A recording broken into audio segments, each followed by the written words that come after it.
প্রিয় সংগ্রামী উপস্থিতি, প্রিয় মোহাম্মদপুরবাসী, আসসালামু আলাইকুম। আজকের এই নির্বাচনী জনসভায়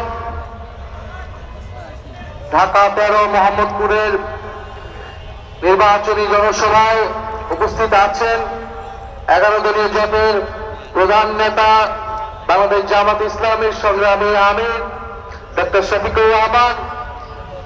আজকের এই নির্বাচনী সভা যাকে ঘিরে আজকের এই জনসভার কেন্দ্রবিন্দু বাংলাদেশ খেলাফত মজলিসের সংগ্রামী আমির, কারা নির্যাতিত নেতা, ফ্যাসিবাদ বিরোধী আন্দোলনের নেতা শাইখুল হাদিস আল্লামা মামুনুল হক, বাংলাদেশ খেলাফত মজলিসের সম্মানিত সংগ্রামী আমির, এই ঢাকা 13 আসনে রিকশা মার্কায় 11 দলের পক্ষ থেকে, খেলাফত মজলিসের পক্ষ থেকে, এনসিপি এবং জামাত ইসলামের পক্ষ থেকে রিকশা মার্কায় নির্বাচনে অংশগ্রহণ করছেন। আমরা আজকে মোহাম্মদপুরবাসীর কাছে রিকশা মার্কায় ভোট চাওয়ার জন্য এসেছি।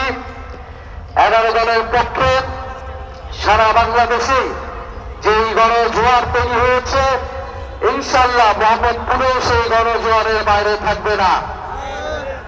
আমরা মনে করি এই মোহাম্মদপুর জুলাই গণঅভ্যুত্থানের অন্যতম হটস্পট ছিল। মোহাম্মদপুরবাসী, এখানকার ছাত্র তরুণ রাজপথে নেমে জুলাই গণঅভ্যুত্থানে ফ্যাসিস্টদের বিরুদ্ধে যেই প্রতিরোধ তৈরি করেছিল, আগামী 12 ফেব্রুয়ারি আবার রাজপথে নেমে ভোট কেন্দ্র পাহারা দিয়ে মামুনুল হককে রিকশা মার্কায় জয়ী করে 11 জনের বিজয় সুনিশ্চিত করবে ইনশাআল্লাহ। আমরা আজকে কিছুক্ষণ আগে একটা তথ্য জানতে পারলাম, ইলেকশন কমিশন একটা বিজ্ঞপ্তি দিয়ে বলেছে ভোট কেন্দ্রে 400 গজের আওতায় নাকি মোবাইল নিয়ে ঢুকতে পারবে না। ইলেকশন কমিশন কোন জায়গা থেকে এই আইন, এই বিধিবিধান বের করছে আমরা জানি না। কার প্ল্যান, কার পরিকল্পনা মোতাবেক ইলেকশন কমিশন কাজ করছে না জনগণের সামনে স্পষ্ট হচ্ছে। আমরা হুঁশিয়ারি দিচ্ছি, আজকে সন্ধ্যার মধ্যে দিনের আলো থাকতে থাকতে এই বিধিবিধান পরিবর্তন করেন, আগামীকাল আর ইলেকশন কমিশন ঘেরাও হবে। কিছু বলি নাই, সব সহ্য করে গিয়েছি। ইলেকশনের দ্বার প্রান্তে এসে, ইলেকশনের প্রাক্কালে এসে এই ধরনের ভোট কারচুপি মিডিয়াকে ব্ল্যাক আউট করে দেওয়া হবে, মানুষের কণ্ঠস্বর, মানুষের তথ্য অধিকারকে রোধ করে দেওয়া হবে। এই ধরনের কোন আইন করা হলে সেই আইন মেনে নেওয়া হবে না ইনশাআল্লাহ। আমাদের প্রতিনিধি আজকে ইলেকশন কমিশনে যাচ্ছে। ইলেকশন কমিশনকে বলছি, এতদিন যা করেছেন করেছেন, 12 ফেব্রুয়ারি যদি কোন ধরনের পক্ষপাতিত্ব করার পরিকল্পনা থাকে, ফ্যাসিস্ট আমলের ইলেকশন কমিশনের যেই পরিণতি হয়েছিল তার থেকেও ভয়াবহ পরিণতি হবে এই ইলেকশন। আমরা প্রশাসনের ভাইদেরকে বলছি, পুলিশ সেনাবাহিনী ভাইদেরকে বলছি, আমলাদেরকে বলছি, আপনারা আমাদের ভাই, আপনারা এই দেশের মেধাবী সন্তান, আপনাদের উপর দেশে আমানত গুরু দায়িত্ব আপনারা পালন করবেন। আগামী 12 ফেব্রুয়ারি আমরা সামনের দিকে আগাতে চাই, ফ্যাসিস্ট আমল থেকে আমরা সামনের দিকে আগাতে চাই।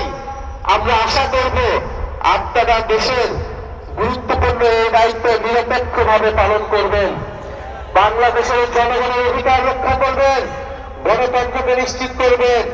মনে রাখবেন, গণঅভ্যুত্থানে হাজারো শহীদের, হাজারো মানুষের রক্তের উপরে দিয়ে এই নির্বাচন হচ্ছে। এর সাথে বিশ্বাসঘাতকতা করলে বাংলাদেশের মানুষ আপনাদের কোনোদিন ক্ষমা করবে না, করবে না, করবে না।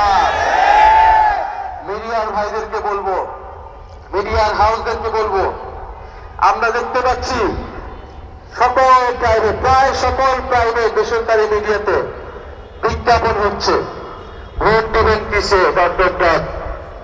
তো বেসরকারি, আপনারা বেসরকারি প্রাইভেট কোম্পানি আপনারা টাকার বিনিময়ে বিজ্ঞাপন দিতে পারেন, কিন্তু আপনাদের ভাবা উচিত এটা আপনাদের কাজটা কতটুকু নৈতিক হচ্ছে। বিজ্ঞাপন লাগলে আমরাও দিব, আমাদের বিজ্ঞাপন আপনারা নিচ্ছেন না। কত টাকা লাগে, জনগণ ইনশাল্লাহ আমাদের পক্ষেও সেই টাকা আপনাদেরকে দিবে, কিন্তু আপনারা একটি দলের আপনারা বিজ্ঞাপন দিচ্ছেন, মার্কা প্রচার করছেন, আপনারা অন্য জোটের মার্কা প্রচার করছেন না, এটা তো ফেয়ার হচ্ছে না। বিগত 16 বছর এই আনফেয়ারনেস বাংলাদেশের মিডিয়াগুলো দেখিয়েছে।